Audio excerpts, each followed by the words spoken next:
ನಮಸ್ಕಾರ ಎಲ್ರಿಗೂ. ನಾನು ಚೆನ್ನಾಗಿದ್ದೀನಿ, ನೀವು ಚೆನ್ನಾಗಿದ್ದೀರಂತ ಭಾವಿಸ್ತೀನಿ.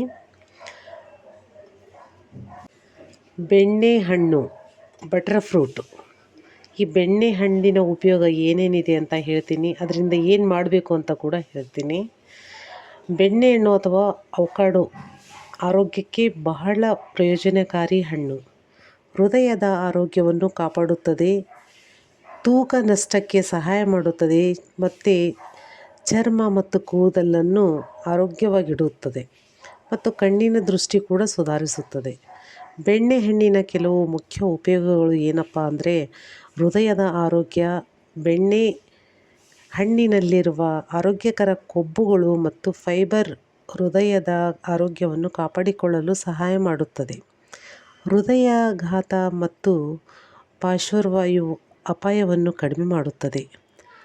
ತೂಕ ನಷ್ಟ ಮಾಡುವುದರಲ್ಲಿ ಕೂಡ ಇದು ಬಹಳಷ್ಟು ಮುಖ್ಯವಾದ ಪಾತ್ರವನ್ನು ವಹಿಸುತ್ತದೆ. ಬೆಣ್ಣೆಹಣ್ಣು ಫೈಬರ್ ಮತ್ತು ಆರೋಗ್ಯಕರ ಕೊಬ್ಬುಗಳಿಂದ ಸಮೃದ್ಧವಾಗಿದೆ. ಇದು ನಿಮ್ಮನ್ನು ಹೆಚ್ಚು ಕಾಲ ಹೊಟ್ಟೆ ತುಂಬಿದಂತೆ ಮಾಡುತ್ತದೆ ಮತ್ತು ತೂಕ ನಷ್ಟಕ್ಕೆ ಸಹಾಯ ಮಾಡುತ್ತದೆ. ಚರ್ಮ ಮತ್ತು ಕೂದಲಿನ ಆರೋಗ್ಯ. ಬೆಣ್ಣೆಹಣ್ಣಿನಲ್ಲಿರುವ ವಿಟಮಿನ್ ಮತ್ತು ಇ ಮತ್ತು ಉತ್ಕರ್ಷಣ ನಿರೋಧಕಗಳು ಚರ್ಮ ಮತ್ತು ಕೂದಲನ್ನು ಆರೋಗ್ಯಕರವಾಗಿಡಲು ಸಹಾಯ ಮಾಡುತ್ತದೆ. ಇದು ಚರ್ಮದ ಸುಕ್ಕುಗಳು ಮತ್ತು ಕೂದಲು ಉದುರುವುದನ್ನು ತಡೆಯುತ್ತದೆ. ದೃಷ್ಟಿ ಬಗ್ಗೆ ಇದು ಹೇಳಬೇಕಂದ್ರೆ, ಬೆಣ್ಣೆಹಣ್ಣಿನಲ್ಲಿ ಲೂಟಿನ್ ಮತ್ತು ಜಿಯಾಕ್ಸಾಂಥಿನ್ ಎಂಬ ಉತ್ಕರ್ಷಣ ನಿರೋಧಕಗಳಿವೆ.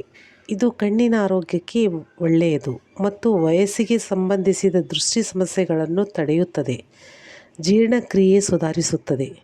ಬೆಣ್ಣೆಹಣ್ಣಿನಲ್ಲಿರುವ ಫೈಬರ್ ಜೀರ್ಣಕ್ರಿಯೆಯನ್ನು ಸುಧಾರಿಸುತ್ತದೆ ಮತ್ತು ಮಲಬದ್ಧತೆಯನ್ನು ತಡೆಯುತ್ತದೆ. ಇದರಲ್ಲಿರುವ ಪೋಷಕಾಂಶಗಳ ಭಂಡಾರ ಏನಪ್ಪ ಅಂದರೆ, ಬೆಣ್ಣೆಹಣ್ಣು ವಿಟಮಿನ್ಗಳು, ಖನಿಜಗಳು ಮತ್ತು ಇತರ ಪೋಷಕಾಂಶಗಳಿಂದ ಸಮೃದ್ಧವಾಗಿದೆ. ಇದು ಒಟ್ಟಾರೆ ಆರೋಗ್ಯಕ್ಕೆ ಕೊಡುಗೆ ನೀಡುತ್ತದೆ. ಇದಲ್ಲದೆ ಬೆಣ್ಣೆಹಣ್ಣು ಗರ್ಭಿಣಿಯರಿಗೆ ಮತ್ತು ಮಧುಮೇಹ ಅಂದರೆ ಶುಗರ್ ಪೇಷಂಟ್ಗಳಿಗೆ, ಮಧುಮೇಹ ರೋಗಿಗಳಿಗೆ ಸಹ ಪ್ರಯೋಜನಕಾರಿಯಾಗಿದೆ. ಇದು ಜ್ಯೂಸ್ ಮಾಡುವುದರಲ್ಲಿ ಮಧುಮೇಹಿಗಳಿಗೆ ಶುಗರ್ಲೆಸ್ ಅಂದರೆ ಶುಗರ್ ಹಾಕದೇ ಜ್ಯೂಸ್ ಮಾಡಿ ಕುಡಿಯೋದ್ರಿಂದ ಬಹಳಷ್ಟು ಪ್ರಯೋಜನಗಳು ಇದರಲ್ಲಿ ಕಾಣ್ಬೋದು. ಸ್ವಲ್ಪ ಕಹಿ ಅನಿಸಿದ್ರೂ ಕೂಡ ಒಳ್ಳೆಯ ಟೇಸ್ಟ್ ಇರುತ್ತೆ, ಬಹಳ ಚೆನ್ನಾಗಿರುತ್ತೆ. ಜ್ಯೂಸ್ ಮಾಡ್ಕೊಂಡು ಕುಡಿಬೋದು. ನಾನು ಕೂಡ ಜ್ಯೂಸ್ ಮಾಡಿದ್ದೀನಿ, ಜ್ಯೂಸ್ ಮಾಡಿ ಕುಡಿದಿದ್ದೀನಿ. ಶುಗರ್ ಇಲ್ಲದೆ ಇರೋರಿಗೆ ಸ್ವಲ್ಪ ಶುಗರ್ ಹಾಲು ಹಾಕಿ ಮಿಕ್ಸಿ ಮಾಡಿ ಕೊಡ್ಬೋದು. ಇದು ಬಹಳಷ್ಟು ಪ್ರಯೋಜನಕಾರಿಯಾದ ಹಣ್ಣು. ಇದು ಸ್ವಲ್ಪ ಕಾಸ್ಟ್ಲಿ ಇದೆ, ಅಂದರೆ ಸ್ವಲ್ಪ ರೇಟ್ ಜಾಸ್ತಿ ಇದ್ದರೂ ಕೂಡ ಅದರಷ್ಟೇ ಉಪಯೋಗಗಳನ್ನು ನಾವು ಪಡಿತೀವಿ ಅಂತ ಹೇಳ್ತೇನೆ. ಮತ್ತು ಇದನ್ನು ಶಾಂಪೂ ಮತ್ತು ಕಂಡೀಷ್ನರ್ಗಳಿಗೂ ಇದನ್ನು ಬಳಕೆ ಮಾಡ್ತಾರೆ. ಇದರಲ್ಲಿ ನಾರಿನಂಶ ಇರೋದರಿಂದ ಜೀರ್ಣಕ್ರಿಯೆ ಸುಲಭವಾಗುತ್ತದೆ. ಹಾಗಿದ್ದರೆ ಹೃದಯಾಘಾತ ಹಾಗೂ ಬೇರೆ ರೀತಿಯ ಸಮಸ್ಯೆಗಳಿಗೂ ಬಟರ್ ಫ್ರೂಟ್ ಸೇವಿಸುವುದು ಉತ್ತಮ ಎಂಬ ಮಾಹಿತಿ ನಿಮಗೆ ತಲುಪಿಸುತ್ತಿದ್ದೇನೆ. ಇನ್ಮುಂದೆ ಸೇವಿಸುವ ಅಭ್ಯಾಸ ರೂಢಿಸಿಕೊಳ್ಳಿ. ಹಣ್ಣು ತರಕಾರಿ ಸೇವನೆ ದೇಹಕ್ಕೆ ಮಾರಕವಲ್ಲ, ಆರೋಗ್ಯಕರ ಅಂತ ಹೇಳ್ತೇನೆ. ಇದು ನಾವು ಜ್ಯೂಸ್ ಮಾಡಿ ಕುಡಿದಿದ್ದೀವಿ, ನೀವು ಕೂಡ ಜ್ಯೂಸ್ ಮಾಡ್ಕೊಂಡು ಕುಡಿಬೋದು. ಹಾಗೆ ತಿನ್ನೋಕ್ಕಾಗಲ್ಲ, ಈ ಹಣ್ಣು ಸ್ವಲ್ಪ ಕಹಿ ಇರೋದರಿಂದ ಜ್ಯೂಸ್ ಮಾಡ್ಕೊಂಡೇ ಕುಡಿಬೇಕಾಗತ್ತೆ. ನೀವು ಡೈಲಿ ಒಂದು ಹಣ್ಣಿನ ಜ್ಯೂಸ್ ಕುಡಿಯೋದ್ರಿಂದ ನಿಮಗೆ ಎಷ್ಟೋ ನಮಗೆ ಆರೋಗ್ಯಕ್ಕೆ ಏನೇನು ಬೇಕು ಎಲ್ಲ ಒದಗಿಸ್ಕೊಡುತ್ತೆ. ಸ್ವಲ್ಪ ತುಟ್ಟಿ ಆದರೂ ಚಿಂತೆ ಇಲ್ಲ, ತುಟ್ಟಿ ಕಾಸ್ಟ್ಲಿ ಆದರೂ ಚಿಂತೆ ಇಲ್ಲ.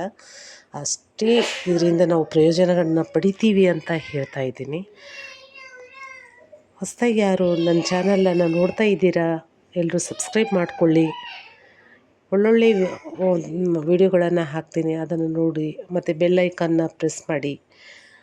ನಾನು ಹಾಕೋ ವಿಡಿಯೋಗಳು ನಿಮಗೆ ಫಸ್ಟ್ ಬಂದು ತಲುಪ್ತವೆ. ಧನ್ಯವಾದಗಳು ಎಲ್ರಿಗೂ. Thank you so much.